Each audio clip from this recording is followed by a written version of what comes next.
السلام علیکم معزز سامعین اور ناظرین، اس ویڈیو میں ہم گفتگو کریں گے سورج گرہن کی حقیقت اور ہمارے معاشرے میں رائج فرسودہ توہمات اور خیالات، نیز اس پر بھی گفتگو کریں گے کہ اسلامی نقطہ نظر سے سورج گرہن کی حالت میں ہمیں کیا کرنا چاہیے اور کیا نہیں کرنا چاہیے۔ تو معزز سامعین اور ناظرین، اللہ پاک کی عظیم نشانیوں میں سے ایک سورج بھی ہے۔ یہ زمین سے کئی ہزار گنا بڑا ہے۔ اس سے روشنی اور دھوپ جیسی نعمتیں ملتی ہیں جو انسان، جانوروں اور درختوں کی نشو و نما کا سبب بنتی ہیں۔ نظام شمسی وہ شاہکار ہے جو ہمیں اپنے خالق و مالک کے موجود ہونے کی دلیل فراہم کرتا ہے۔ قرآن پاک میں جگہ جگہ تخلیق کائنات میں غور کرنے کی دعوت دی گئی ہے۔ تو یہ زمین، آسمان، سورج، ستارے، سیارے، کائنات میں ہر چیز اللہ تعالیٰ کی قدرت اور کاریگری پر دلالت کرتی ہیں، اور اس میں عقیدہ توحید کا عظیم فلسفہ موجود ہے۔ تو احباب ذی وقار، سورج دن کی علامت ہے، لیکن بسا اوقات قدرت الہی کا یوں اظہار ہوتا ہے کہ سورج نکلنے کے باوجود رات کا سما بن جاتا ہے۔ اسے سورج گرہن یا سورج گہن کہتے ہیں۔ سورج گرہن کے متعلق لوگوں کے کیا خیالات ہیں؟ سامعین، گرہن کے متعلق کفار عرب اور مشرکین ہند کے عجیب خیالات ہیں اور تھے۔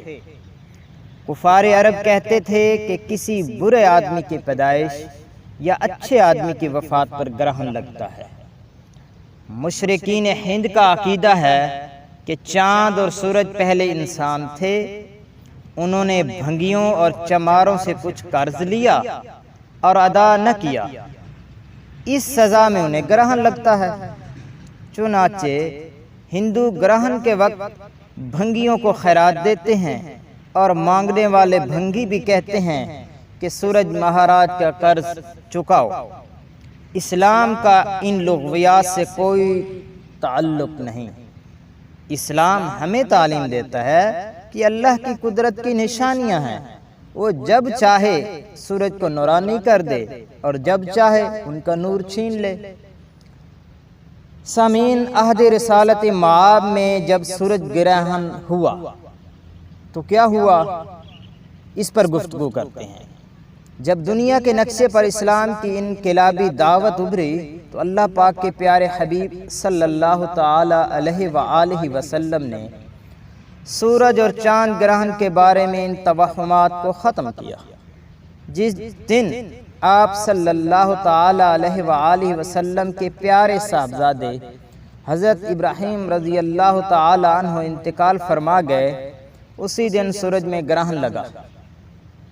بعض لوگوں نے، جیسا کہ زمانہ جاہلیت میں یہ خیال تھا، انہوں نے خیال کیا کہ یہ حضرت ابراہیم رضی اللہ تعالی عنہ کی وفات کی وجہ سے ہوا ہے۔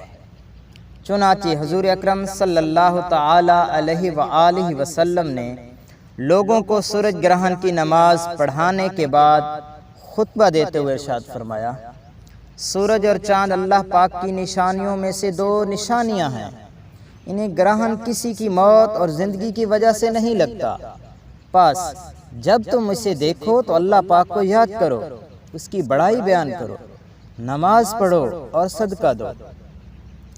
مفتی احمد یا خان نعیمی رحمہ اللہ فرماتے ہیں، چونکہ یہ قہر خداوندی کے ظہور کا وقت ہے، اس لیے اس وقت نماز پڑھو، دعائیں مانگو، صدقہ دو، غلام آزاد کرو تاکہ رحم کیے جاؤ۔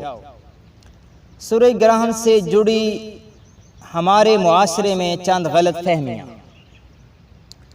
مشرق و مغرب، ترقی پذیر اور ترقی یافتہ ممالک میں بھی سورج اور چاند گرہن کے انسان پر مضر اثرات کے بے بنیاد خدشات پائے جاتے ہیں۔ سورج گرہن کے بارے میں عام طور پر یہ غلطیاں مختلف معاشروں میں پائی جاتی ہیں۔ پہلی غلط فہمی، بعض علاقوں میں گرہن کے وقت کمزور اعتقاد والے افراد خود کو کمروں میں بند کر لیتے ہیں تاکہ بقول ان کے وہ گرہن کے وقت خارج ہونے والی نقصان دہ لہروں سے بچ سکے۔ حالانکہ سائنسی نقطہ نظر سے سورج گرہن سے نقصان اس وقت ہوتا ہے جب سورج کو غور سے دیکھنا شروع کر دیا جائے، اس کی لہریں ضرور خطرناک ہوتی ہیں۔ دوسری غلط فہمی، گرہن کے وقت حاملہ خواتین کو کمرے کے اندر رہنے اور سبزی وغیرہ کاٹنے اور سلائی کرنے سے منع کیا جاتا ہے۔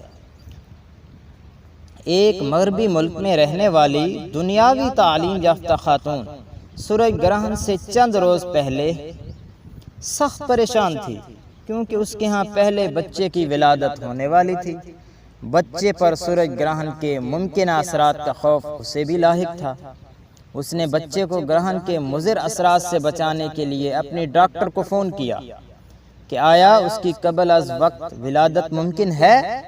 تو ڈاکٹر نے اسے دلاسا دیتے ہوئے سمجھایا، پریشان ہونے کی ضرورت نہیں، گرہن کے اثرات کی حقیقت توہمات سے زیادہ نہیں ہے۔ تیسری غلط فہمی، لوگوں کا ایک غلط خیال یہ بھی ہے کہ سورج یا چاند گرہن کے وقت حاملہ گائے، بھینس، بکری اور دیگر جانوروں کے گلے سے رسی یا زنجیر کھول دینی چاہیے تاکہ ان پر برا اثر نہ پڑے۔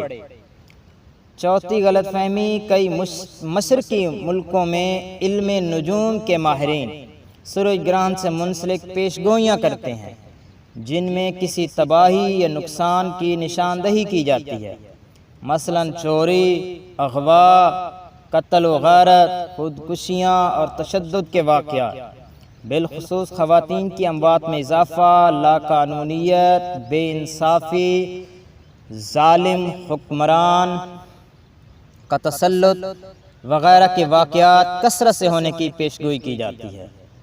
اب سوال ہے کہ ہمیں اس صورتحال میں کیا کرنا چاہیے؟ ڈاکٹروں کا کہنا ہے کہ گرہن کے وقت سورج کو براہ راست دیکھنے سے آنکھ کی بینائی بھی جا سکتی ہے۔ جب سورج یا چاند کو گرہن لگے تو مسلمانوں کو چاہیے کہ وہ اس نظارے سے محظوظ ہونے اور توہمات کا شکار ہونے کی بجائے بارگاہ الہی میں حاضری دیں اور گڑ گڑا کر اپنے گناہوں کی معافی مانگیں۔ اس وقت یوم قیامت کو یاد کریں جب سورج اور چاند بے نور ہو جائیں گے اور ستارے توڑ دیے جائیں گے اور پہاڑ لپیٹ دیے جائیں گے۔ اس موقع پر بالخصوص نماز کسوف ادا کی جاتی ہے، جس کا طریقہ یہ ہے کہ نماز اور نوافل کی طرح 2 رکعت پڑھیں، یعنی ہر رکعت میں 1 رکوع اور 2 سجدے کریں۔ نہ اس میں اذان ہے، نہ اقامت، نہ بلند آواز سے قرات، اور نماز کے بعد دعا کریں یہاں تک کہ آفتاب کھل جائے، اور 2 رکعت سے زیادہ بھی پڑھ سکتے ہیں، خواہ 2 رکعت پر سلام پھیریں یا 4 پر۔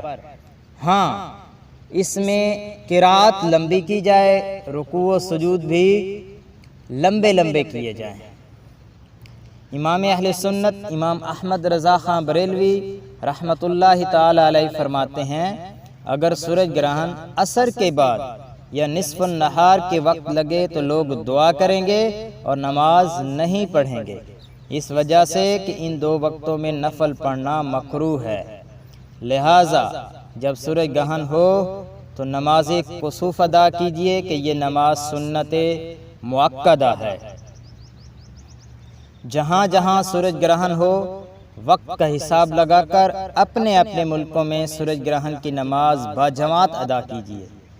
جماعت میں لوگ شریک ہو سکیں اس لیے پہلے سے وقت کا اعلان کر دیجیے۔ اللہ کریم سے دعا ہے کہ ہمیں ہر آنے والی آفت مصیبت سے محفوظ فرمائے اور زندگی میں آنے والی تمام آزمائشوں میں سرخرو فرمائے اور اپنی نعمتیں ہم پر خوب برسائے۔ وما علینا الا البلاغ والسلام علیکم ورحمۃ اللہ وبرکاتہ۔